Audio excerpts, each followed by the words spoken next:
Angin lalu di ateh pamatang, burung balagu di batang padi. Gulai jatuh ke dalam banca, jadi cerita sampai kini. Assalamualaikum warahmatullahi wabarakatuh. Perkenalkan, nama saya Cordelia Daniel, biasa dipanggil Adel. Saya siswi kelas 5 dari SD Jamiatul Hujat, Kota Bukit Tinggi. Teman-teman, setiap tempat memiliki cerita. Ada yang lahir dari kemenangan, ada yang lahir dari perjuangan, dan ada pula yang lahir dari sebuah kejadian sederhana, namun tak pernah dilupakan. Di Bukit Tinggi, di antara udara yang dingin dan embun pagi yang perlahan hilang saat mentari datang, terdapat sebuah nama yang terdengar unik, bahkan membuat orang bertanya-tanya. Gulai Banca. Saat mendengarnya, banyak orang jadi penasaran. Bagaimana bisa gulai menjadi nama sebuah tempat? Apa yang terjadi pada masa itu? Hari ini Adel akan mengajak teman-teman semua untuk melihat kisah masa lampau ke sebuah kampung di Luha Agam. Saat sawah masih terbentang luas menghijau dan warga kampung hidup damai dan saling membantu. Inilah kisah asal-usul Gulai Banca.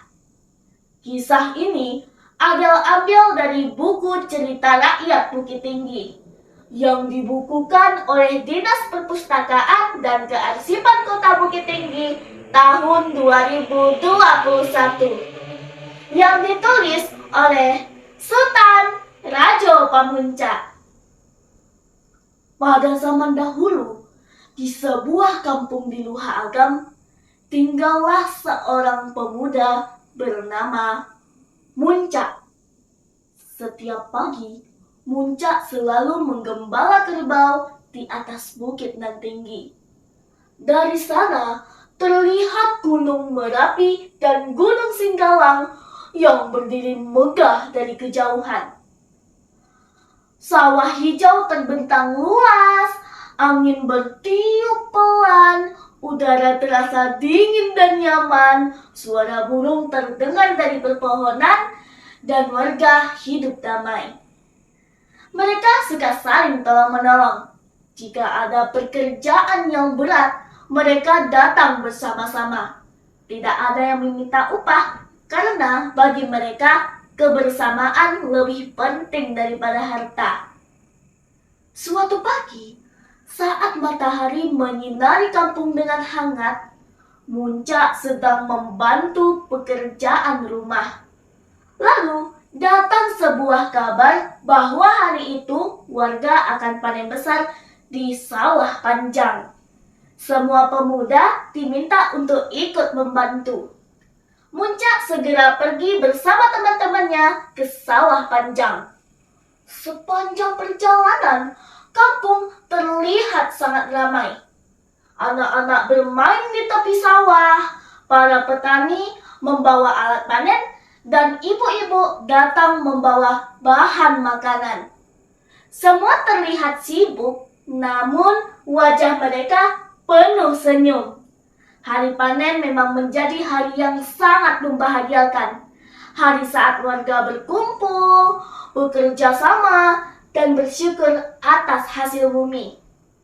Saat sampai di sawah panjang, suasana semakin ramai.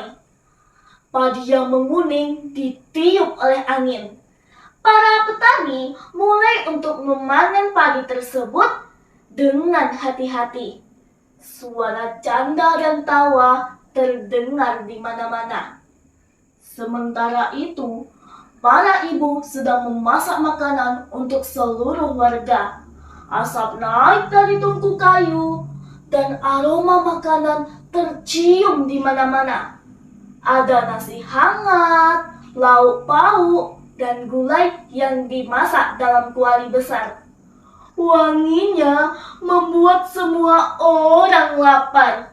Hari itu memang menjadi hari yang penuh kebersamaan. Tak lama kemudian, awan hitam datang menutupi langit.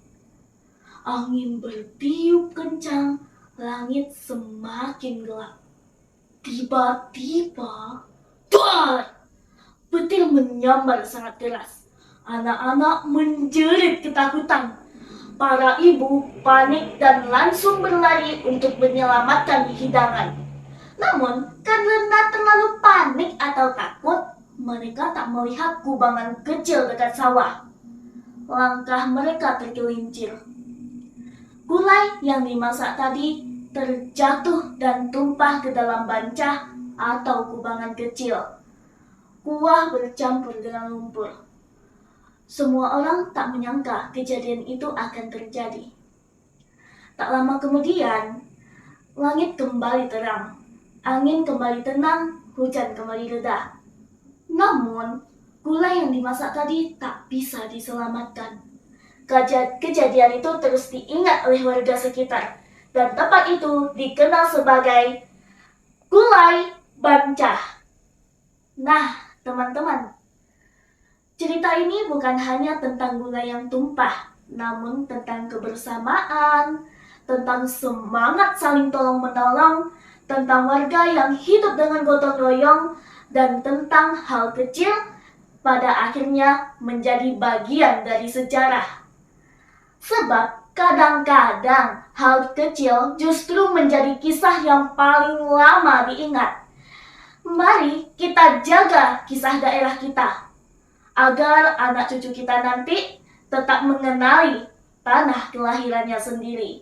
Karena bangsa yang besar adalah bangsa yang tak pernah melupakan kisahnya.